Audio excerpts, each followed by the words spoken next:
Imagine this. Right now, at this very second, somewhere in the world, someone is whispering the Lord's Prayer. Maybe an old woman in a tiny Orthodox chapel in London, the first pale light of dawn slipping through stained glass. Maybe a truck driver in Texas, parked under a street lamp, tears running down his cheeks as he prays in the cab of his rig. Maybe a monk high in the red rock monasteries of Ethiopia, his voice echoing off cliffs that have heard the same words for 1,500 years. For 2,000 years, this prayer has been spoken more times than any other sentence in human history. It feels ancient, unbreakable, eternal. But what if the version you know, the one printed in every Bible on your shelf, the one you memorized as a child, is not the whole prayer? What if entire lines, powerful, mystical, transformative lines, were quietly removed centuries ago? And what if those missing lines never truly vanished, but were guarded, copied by hand, chanted at sunrise in a kingdom most of the world forgot? Tonight, you and I are going on a journey together. We're going to walk dusty roads in first-century Judea, climb mountain paths in Ethiopia, sneak into forbidden libraries beneath the Vatican, and listen to parchment that still remembers what the empires tried to erase. By the time we're done, the prayer you thought you knew will never sound the same again. Stay with me. Let's start where every good mystery starts, at the feeling you've probably had yourself. You're praying the Lord's Prayer, maybe in church, maybe alone, and you reach the line, "Deliver us from evil," and something inside you hesitates. It feels abrupt, like a song that ends half a bar too soon. You've felt it, haven't you? That tiny itch that the prayer isn't quite finished? You weren't imagining it. That itch is 2,000 years old, and tonight we're going to scratch it. The story begins not in Rome, not in Jerusalem, not even in the great cathedrals of Europe, but in a place almost no one looks. The highlands of Ethiopia, a land of cloud-wrapped mountains and ancient kingdoms that time forgot. To understand why Ethiopia matters, we have to go all the way back to the book of Acts, chapter 8. A man is riding in a chariot on a desert road between Jerusalem and Gaza. He's rich, powerful, the treasurer of the Queen of Ethiopia, and he's reading the prophet Isaiah out loud, trying to understand it. Suddenly, a stranger named Philip runs up beside the chariot and asks, "Do you understand what you're reading?" The Ethiopian official answers, "How can I unless someone explains it to me?" Philip climbs in, opens the scroll, and tells him the good news about Jesus. Right there on that dusty road, the official says, "Look, here is water. What prevents me from being baptized?" And just like that, one of the very first Gentiles ever to become a Christian is an African. That single moment planted a seed that would grow into something the Roman Empire could never control. While Europe was still sacrificing to pagan gods, while Constantine was still fighting battles to decide if Christianity would even survive, the Ethiopian church was already flourishing. They received Christianity directly from the apostolic age, through the eunuch, through traders, through Jewish communities that had lived in Ethiopia for centuries. And because Ethiopia was protected by geography, sheer mountain walls, endless plateaus, brutal deserts, no Roman legion ever marched there to tell them how to worship. No Byzantine emperor ever sent a fleet to standardize their books. They developed their faith in isolation, in freedom, copying manuscripts in the ancient language of Ge'ez, a Semitic tongue cousin to Hebrew and Aramaic, the very languages Jesus himself spoke. And here's where it gets breathtaking. While the West was busy holding councils, burning books they didn't like, and deciding which prayers were orthodox, Ethiopia quietly kept everything. Their Bible doesn't have 66 books like Protestant Bibles, or 73 like Catholic ones. It has 81. 81 books, including the Book of Enoch, quoted directly in the New Testament but erased everywhere else for 1,000 years. The Book of Jubilees, the Ascension of Isaiah, apocalyptic, mystical, angel-filled texts that shaped the worldview of Jesus and his disciples. In Europe, these books were declared dangerous, forbidden, lost. In Ethiopia, they were read every single day. Now imagine you're a Portuguese Jesuit in the year 1520.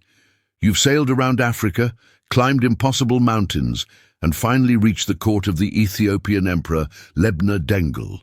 You expect to find primitive pagans you can convert. Instead, you walk into churches older than anything in Rome, where priests chant in a language older than Latin, where they hand you a Bible with books you've never heard of, and where, when they teach you the Lord's Prayer, it is longer than the one your own Pope says.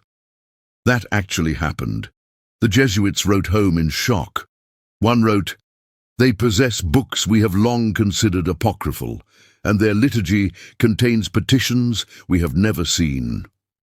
The Ethiopians didn't change the prayer. Everyone else did. So what exactly does the Ethiopian version say that the rest of the world lost? Let me read it to you slowly, the way the monks chant it at 4 a.m. in the cliff monastery of Debre Damo. After the familiar words, "And lead us not into temptation, but deliver us from evil," the Ethiopian text continues without pause. "Keep us from the hour of trial, that we may not enter into the hands of the accuser. Guard our souls from the corruption that surrounds us, that we may stand pure before thy throne."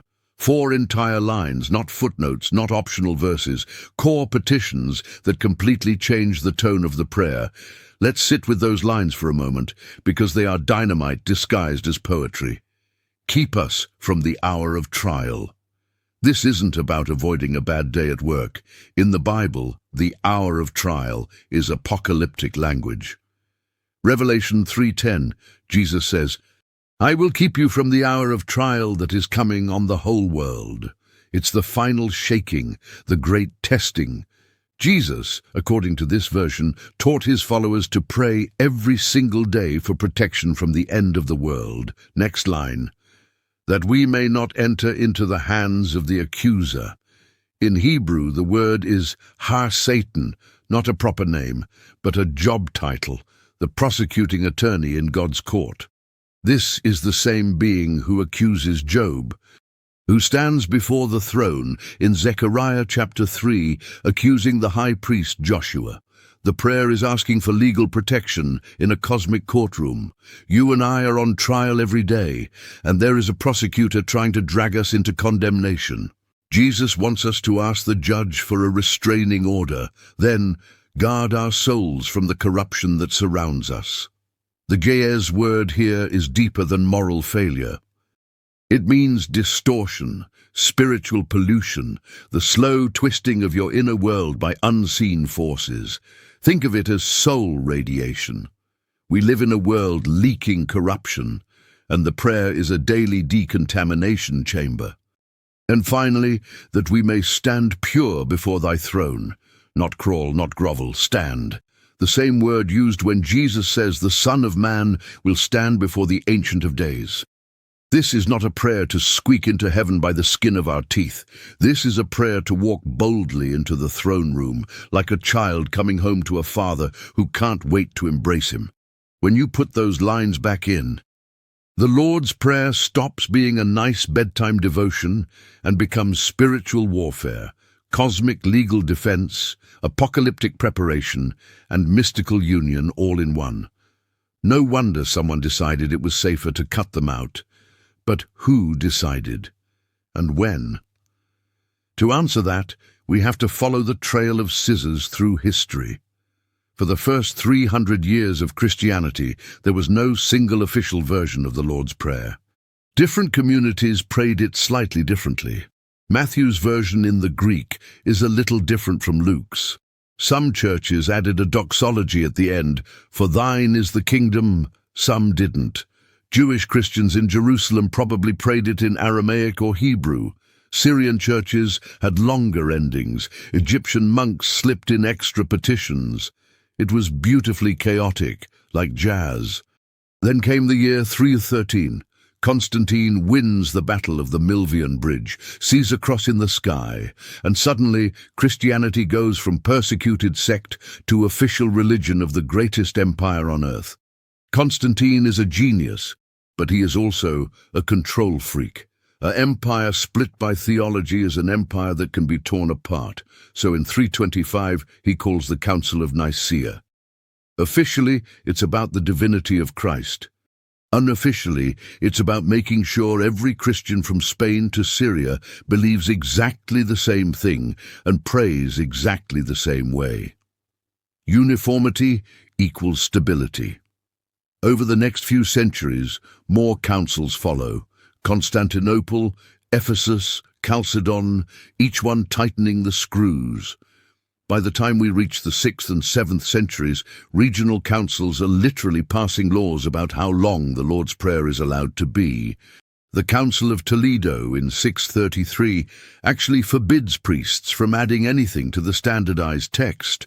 Scribes are told to compare manuscripts and correct any that deviate, and slowly, quietly, the longer, wilder, more mystical versions start disappearing from the copies that matter.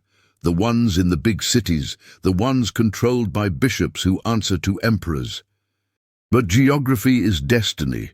While Rome and Constantinople are editing, Ethiopia is unreachable.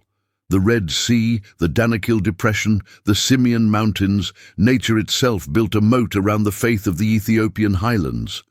No council minutes ever reached them.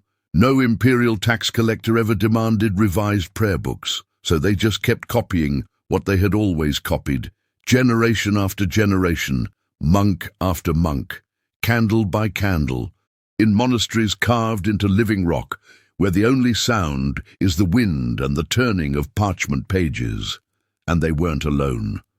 Traces of the longer prayer survived in other places the empire couldn't fully control.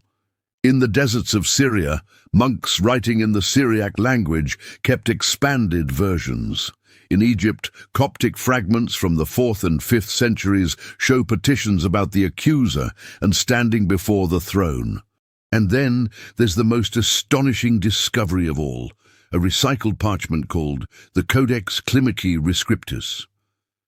Monks in the 8th century scraped off an older text to reuse the expensive vellum, but modern ultraviolet imaging revealed the hidden writing underneath. A Syriac Lord's Prayer from perhaps the 5th century, containing the exact same extra lines preserved in Ethiopia. The older the manuscript, the longer the prayer. The closer to imperial power, the shorter it gets. That is not coincidence. That is editing. But the smoking gun comes from even earlier, before Jesus, before Christianity itself. In 1947, a Bedouin shepherd boy throwing rocks into a cave near the Dead Sea accidentally discovered clay jars full of scrolls. The Dead Sea Scrolls, written by a Jewish sect called the Essenes, who lived at the exact time of Jesus, contain liturgical texts, prayers the community said every day. And there, among hymns and blessings, are lines that will make your hair stand on end. Deliver us from the angel of darkness. Do not let the spirit of corruption rule over us. Establish our steps in your presence, that we may stand among the holy ones.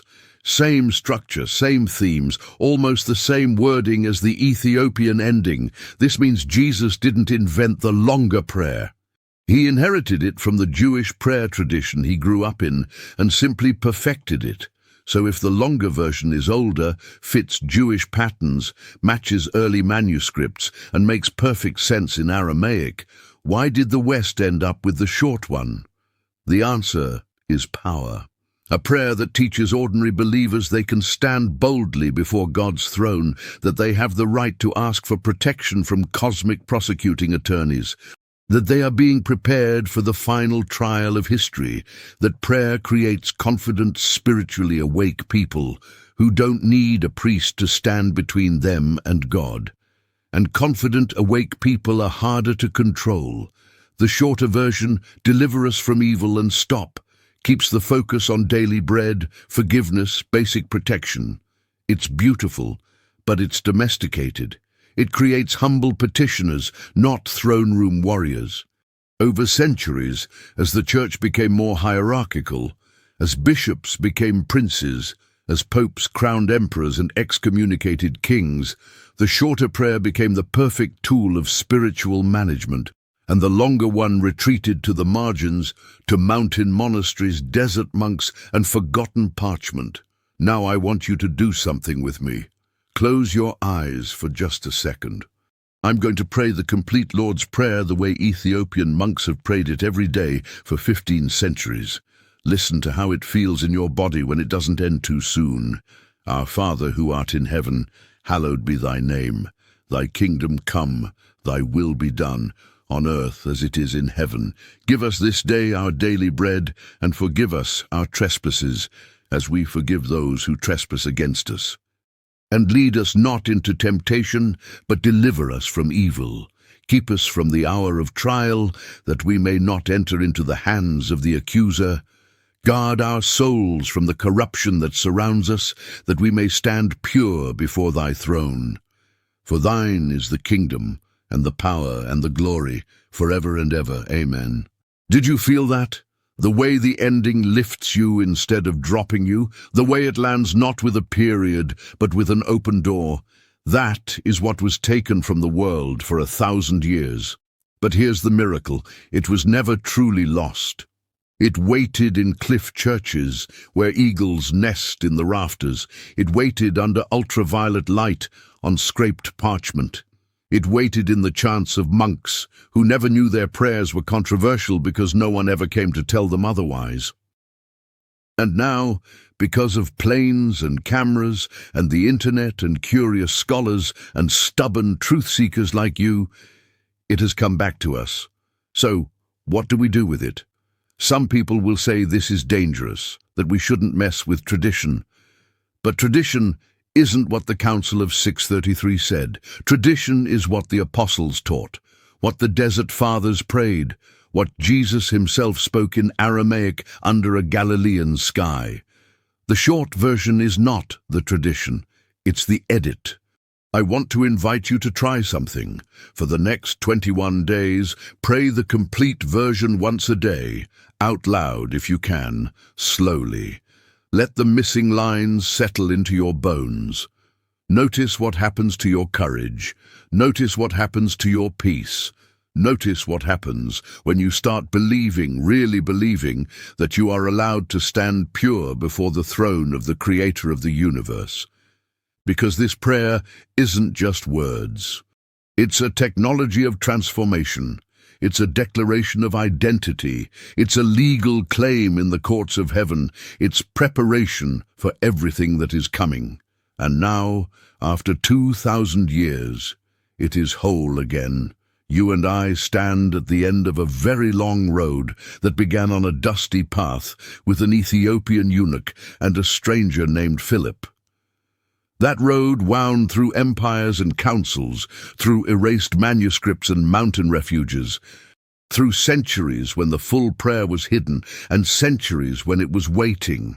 And it has led us here tonight to this moment when you now know what billions of Christians have never been told. The prayer you were taught is beautiful, but the prayer Jesus taught is bigger, and now it's yours. So pray it, live it, share it, because once a prayer like this gets out, no empire, no council, no locked archive can ever put it back in the box. The mountains kept it safe until the time was right, and friend, the time is now.